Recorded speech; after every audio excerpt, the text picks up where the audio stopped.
Assalamualaikum warahmatullahi wabarakatuh. Salam sejahtera untuk kita semua. Alhamdulillah kita dipertemukan lagi dalam mata kuliah agroklimatologi. Hari ini atau materi ini adalah pertemuan kelima dengan materi klasifikasi iklim. Ya, eh, langsung saja kita mulai. Nah, kenapa sih ada klasifikasi iklim? Karena klasifikasi ini berfungsi untuk mengetahui penyimpangan iklim itu harus berdasarkan pada nilai rata selama 30 tahun. Jadi ketika iklim itu paling tidak minimal ada data anasir-anasir iklim selama 30 tahun. Lalu kenapa ada klasifikasi iklim ya atau tujuannya untuk apa sih?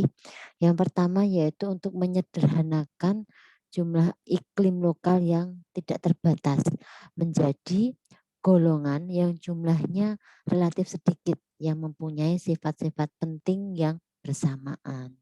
Sehingga ada beberapa penggolongan iklim. Yang pertama yaitu klasifikasi yang berdasarkan temperatur. Lalu ada klasifikasi Köppen, klasifikasi Thornwey, dan yang keempat adalah klasifikasi iklim di Indonesia. Nah, yang pertama yaitu klasifikasi dengan dasar temperatur itu dibuat pada zaman Yunani ya, yaitu berdasarkan skala temperatur ya, maka tropis, sedang, dan kutub. Lalu dari klasifikasi Yunani ini berkembang pada tahun 1942 yang kita kenal sebagai klasifikasi Klages. Lalu ada Köppen, Thornwey, dan di Indonesia sendiri ada 3 klasifikasi iklim. Yang pertama yaitu klasifikasi Moore, klasifikasi Schmidt-Ferguson, dan klasifikasi Haldeman. Nah, kita akan bahas satu persatu dari masing-masing klasifikasi iklim berikut. Ya, sebelumnya kenapa sih kita harus mempelajari iklim? Karena iklim itu sangat berkaitan erat dengan lingkungan. Ya, hubungan iklim dengan lingkungan. Contohnya yang pertama adalah hubungan iklim dan pertanian. Ya, lalu ada hubungan hubungan iklim dan hama penyakit tumbuhan. Ya, kita kadang membaca berita bahwa ada ledakan hama, ya, ada ya ledakan hama misalnya tikus atau apapun gitu. Nah itu bisa jadi salah satu penyebabnya adalah iklim. Lalu iklim dan sumber daya air. Nah sangat terkait ini ya ketika anasir hujan, temperatur dan sebagainya itu akan sangat terkait dengan sumber daya air ya atau ketersediaan air. Lalu iklim dengan agen vegetasi dan jenis tanah.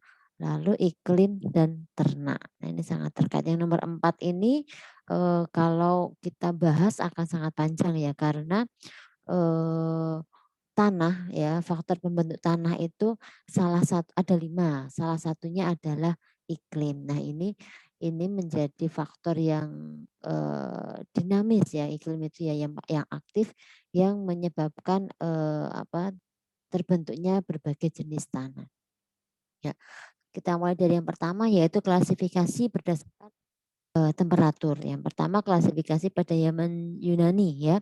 Ada tiga kelas atau 3 macam. Yang pertama daerah tropis yaitu apabila tidak ada musim dingin dan temperatur terus-menerus tinggi. Lalu daerah sedang ya, di sini ada musim yang berbeda tegas, yaitu satu musim panas atau hangat dan lainnya sejuk atau dingin. Lalu yang ketiga adalah daerah kutub, yaitu tidak ada musim panas dan temperatur cenderung rendah. Lalu klasifikasi temperatur berdasarkan temperatur yang kedua adalah klasifikasi Klages pada tahun 1942. Klages ini membagi klasifikasi menjadi 5 daerah. Yang pertama adalah tropis, subtropis, sedang, dingin, dan daerah kutub. Daerah tropis itu rata-rata suhunya itu di atas 20 derajat Celcius. Lalu yang subtropis itu apabila 4 sampai 11 bulan temperaturnya di atas 20 derajat Celcius. Sedangkan daerah sedang 4 sampai 12 bulan temperaturnya adalah 10 sampai 20 derajat Celcius. Sedangkan daerah dingin 1 sampai 4 bulan temperaturnya 10 sampai 20 derajat Celcius, dan yang sisa lainnya lebih atau lebih rendah dari 10 derajat Celcius. Sedangkan daerah kutub itu temperatur rata-ratanya -1 derajat dengan tanpa bulan yang temperatur ratanya di atas 10 derajat Celcius. Nah, lalu yang kedua ada klasifikasi Köppen, di mana Vladimir Köppen ini pada tahun 1846 1940 itu adalah sebenarnya beliau adalah ahli biologi ya, yang berkebangsaan Jerman. Lalu pada tahun 1900 Köppen ini membagi klasifikasi berdasarkan. Lalu pada tahun 1918 Köppen merevisi dengan memasukkan temperatur, hujan, dan tanda tanda khusus musiman ya. Nah, sehingga Köppen ini membagi 5 golongan besar yang diberi simbol huruf A sampai E. Nah, A itu untuk apa? A untuk iklim hujan tropis, B iklim kering, C sedang, D iklim dingin, dan E adalah kutub. Nah, sehingga secara garis besar dasar klasifikasi Köppen adalah yang pertama ya. Jadi dia tadi awalnya dari vegetasi, lalu pada tahun 1918 merevisi dengan menambahkan temperatur, hujan, dan tanda-tanda khusus pada musiman lainnya, sehingga ya secara garis besar dasar klasifikasi Köppen itu adalah yang pertama adalah rata-rata curah hujan baik bulanan ataupun tahunan. Dua adalah temperatur bulanan atau tahunan. Yang ketiga adalah vegetasi asli, dilihat sebagai penempatan terbaik dari keadaan iklim yang sesungguhnya. Jadi ada 3 garis besar dalam klasifikasi Köppen. Nah, Köppen juga menilai bahwa daya guna hujan terhadap perkembangan dan pertumbuhan tanaman itu tidak hanya tergantung pada jumlah curah hujannya saja, ya, tetapi juga intensitas penguapan baik dari tanah maupun tanaman. Nah, oleh karena itu ya Köppen berusaha menunjukkan intensitas penguapan dan daya guna hujan itu dengan menggabungkan temperatur dan hujan. Nah, musim hujan sama misalnya ya Pak jatuh pada musim panas adalah kurang berguna dibandingkan musim hujan yang jatuh pada musim dingin. Kenapa? Karena tadi ada penguapan ya. Karena memperhitungkan kehilangan air melalui penguapan. Oke. Tapi ini ada kelemahannya, yaitu bahwa metode pengukuran hujan itu menurut Köppen ya pada saat itu kurang memuaskan, artinya kurang sesuai dengan kondisi di lapangan. Ya.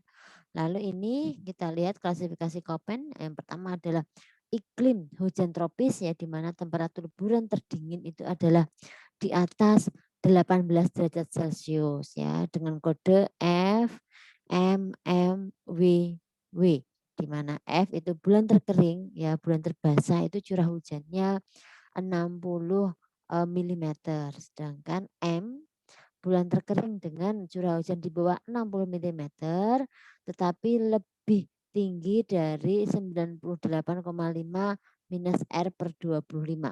Lalu jumlah hujan pada bulan basah dapat mengimbangi kekurangan hujan pada bulan kering, sehingga ini indikatornya adalah masih terdapat hutan cukup lebat. Lalu notasi W itu memiliki arti bulan terkering lebih kecil 98,5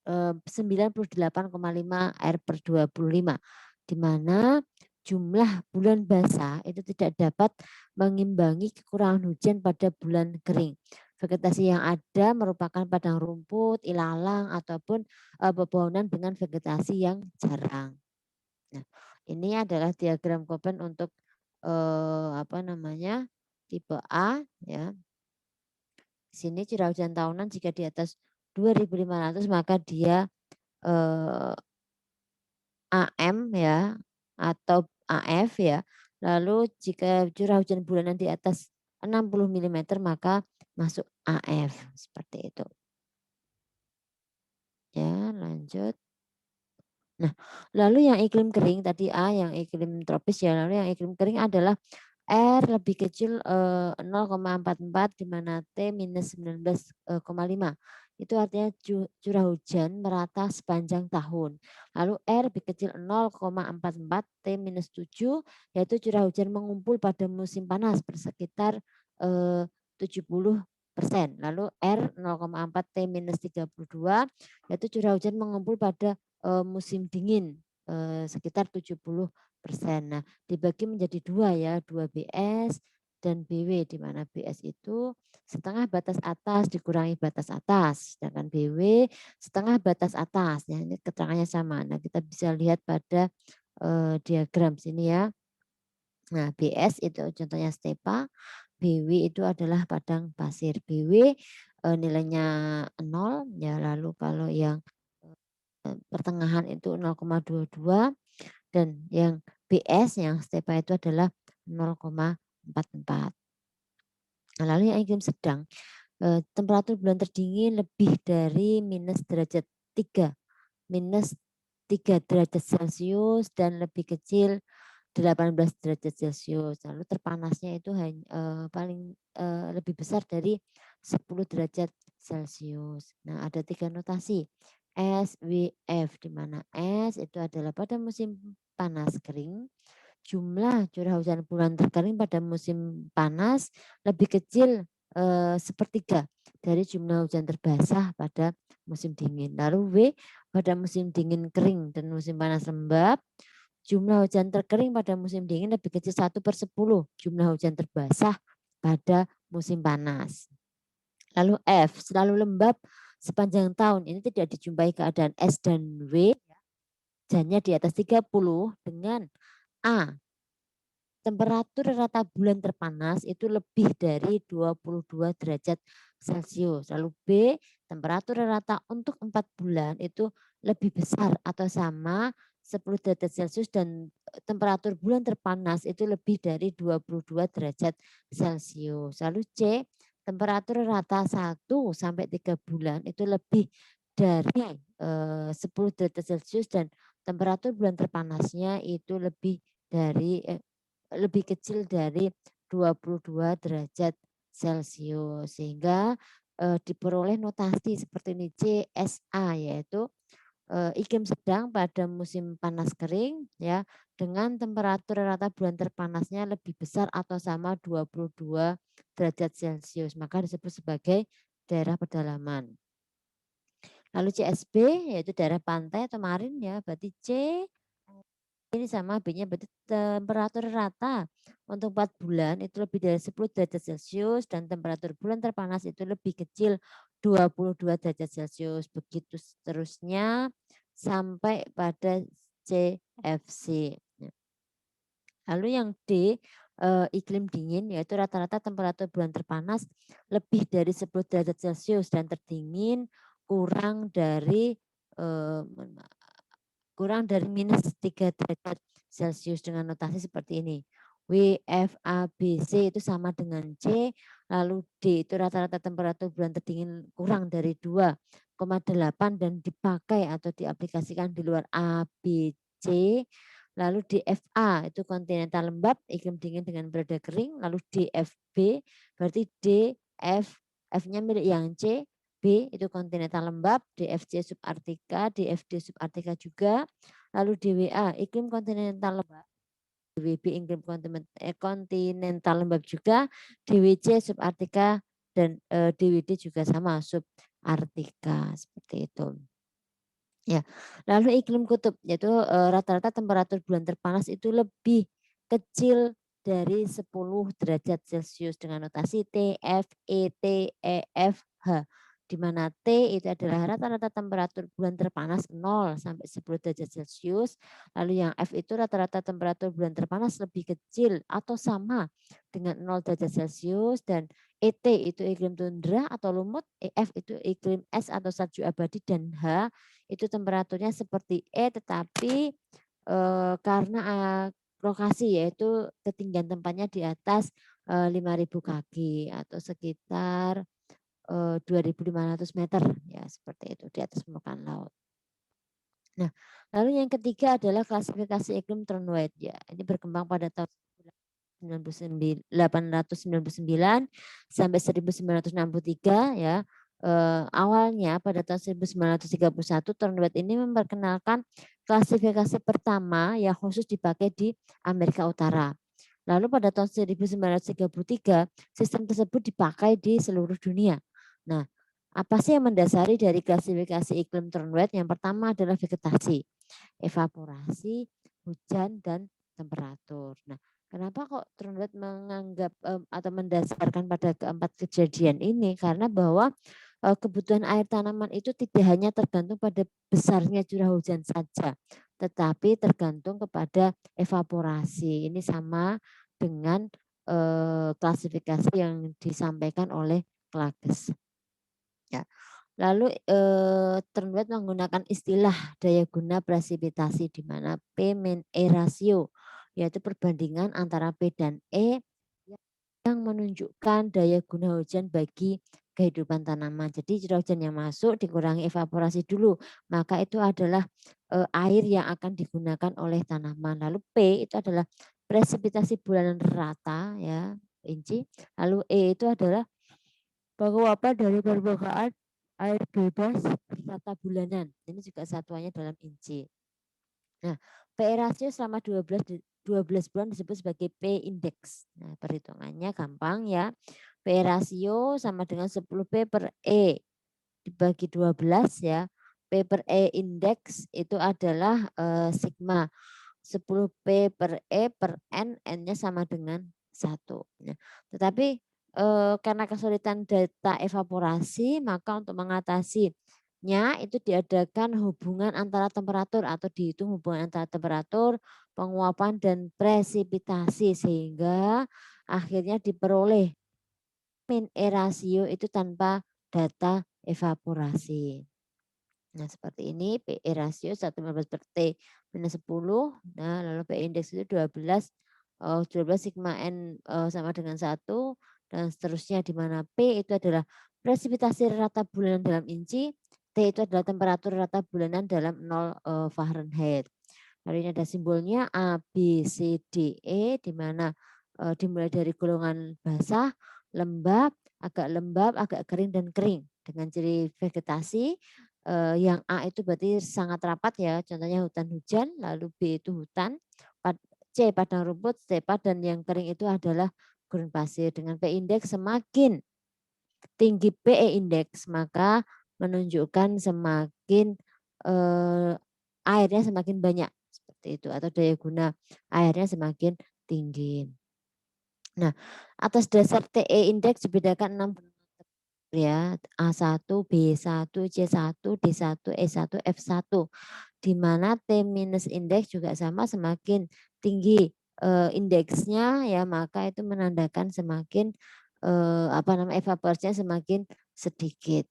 Lalu pembagian selanjutnya adalah berdasarkan agihan presipitasi bulanan atau curah hujan bulanan atau hujan bulanan ya. RSWD di mana R itu adalah hujan merata seluruh musim, S itu hujan kurang di musim panas, lalu W itu hujan kurang di musim dingin, dan D itu hujan kurang di seluruh musim. Jadi ada 4 ya, RSWD. Nah, lalu dari simbol PE indeks dan TE indeks tadi dikombinasikan dan diperoleh 32 tipe iklim. Ya ini memang agak rumit ya untuk Trunwald ini di mana dia mengkombinasikan presipitasi, evaporasi, dan temperatur ya dalam bentuk agihan hujan musiman seperti itu. Nah, kita masuk ke klasifikasi iklim di Indonesia. Yang pertama adalah MOR tahun 1933. Nah, menurut MOR itu Koppen kurang berlaku di Indonesia, terutama tentang hujan. Sehingga MOR mencoba presipitasi dan evaporasi itu sebagai indikasi khusus di daerah tropis. Nah, lalu MOR ini melakukan penelitian tentang tanah dan membedakan 3 tingkat kebasahan untuk berbagai bulan dalam 1 tahun. Nah, jadi nanti mulai MOR ini kita mengenal adanya bulan basah, bulan lembab, bulan kering ya.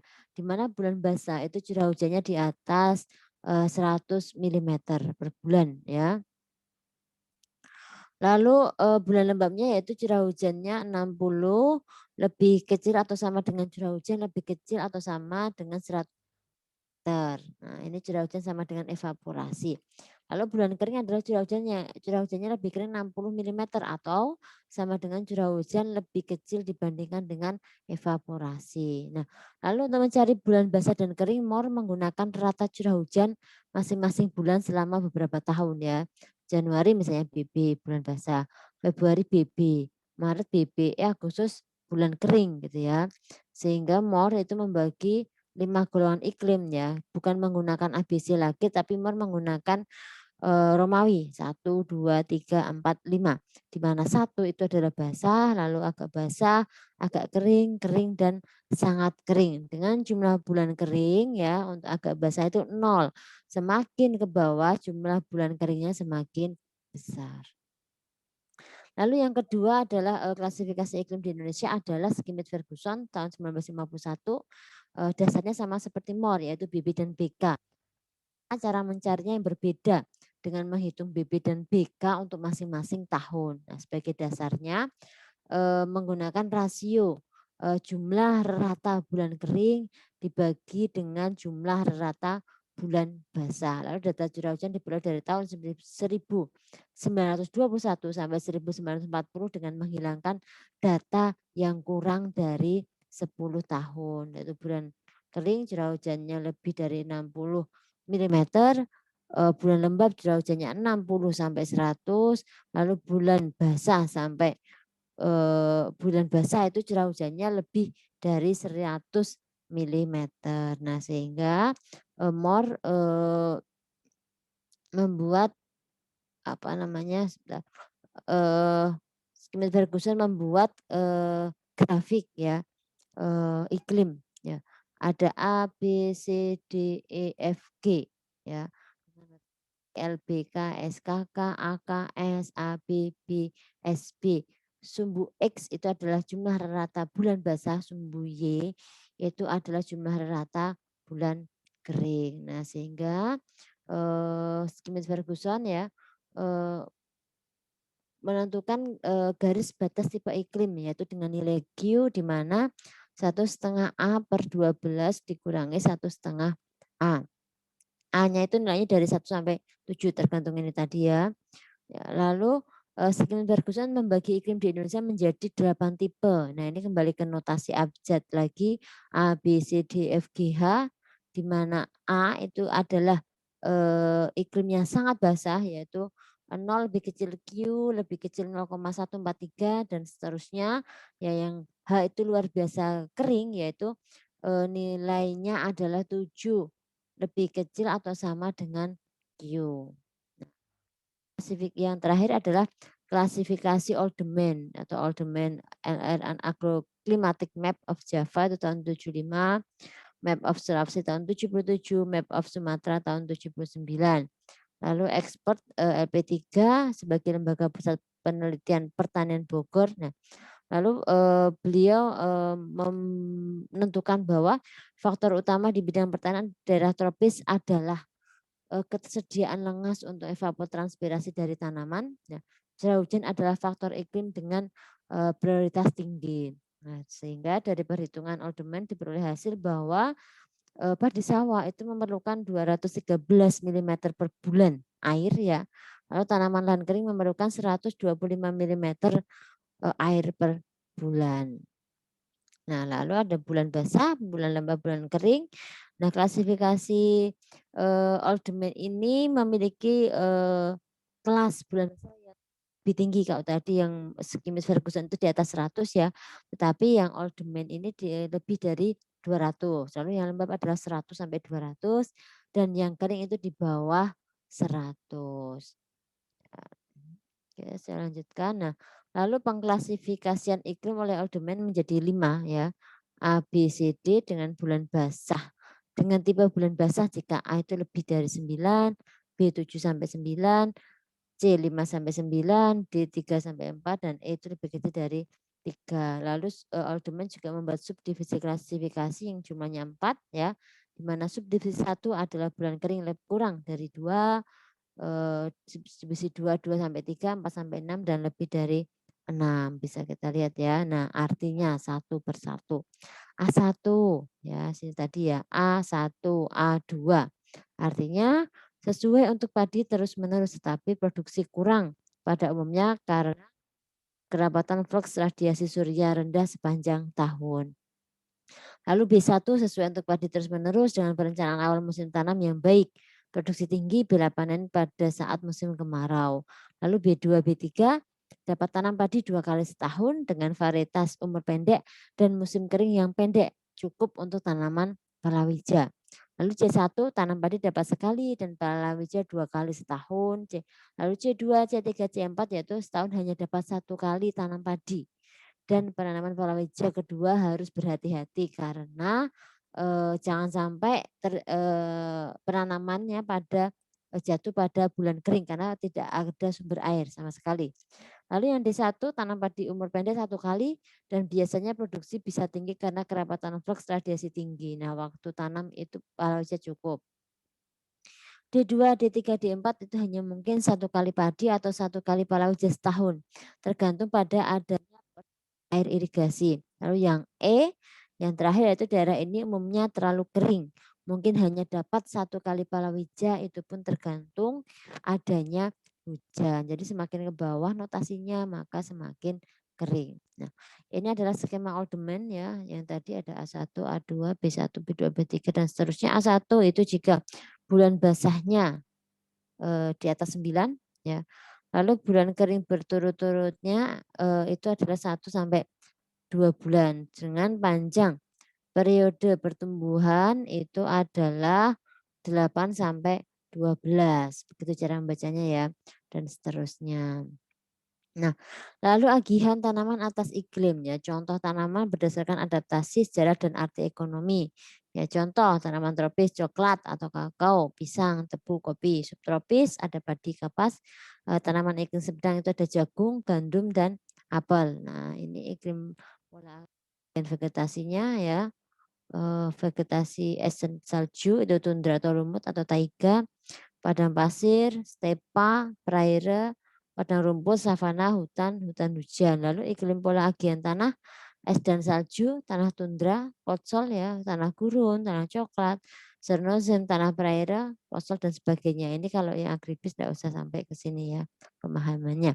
Ya, oke, sampai di sini ada yang mau ditanyakan silakan bisa melalui WA group ya ataupun melalui japri pribadi kepada saya. Terima kasih saya cukupkan untuk materi klasifikasi iklim pada pertemuan kali ini. Sampai bertemu pada minggu berikutnya. Wassalamualaikum warahmatullahi wabarakatuh.